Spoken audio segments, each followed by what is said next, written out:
dalam praktik investasi dan pasar modal. Pasar modal adalah pertemuan permintaan dan penawaran dana jangka panjang yang diwujudkan dalam bentuk elemen-elemen keuangan yang dapat diperjualbelikan.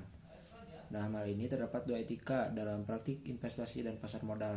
Yang pertama, etika bagi emiten. Dalam menanamkan dana, investor menilai kondisi dan kinerja perusahaan.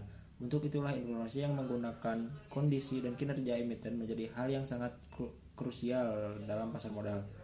Dengan posisinya sebagai pihak yang pasif dan tidak mengetahui secara detail seluk-beluk perusahaan, investor berpotensi menjadi pihak yang dirugikan dalam kaitannya dengan keandalan informasi.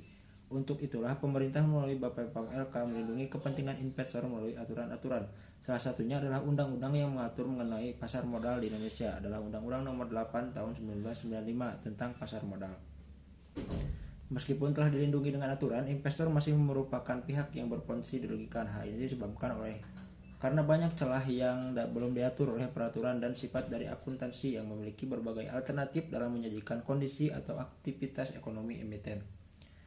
Terkait dengan penyajian laporan keuangan, BPPM LK mewajibkan emiten untuk menyerahkan laporan keuangan tahunan dan laporan keuangan triwulan.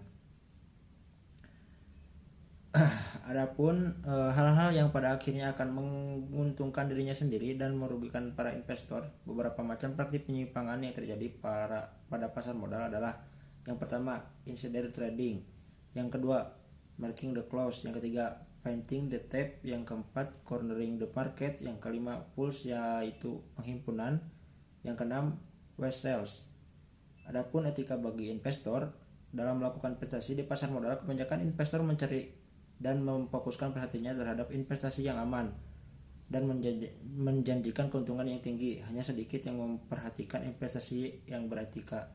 Bagi investor yang tidak aktif menjalankan bisnis itu sendiri, terdapat 3 pendekatan yang dapat digunakan, yaitu yang pertama pendekatan negatif, yang kedua pendekatan positif, yang ketiga pendekatan aktif.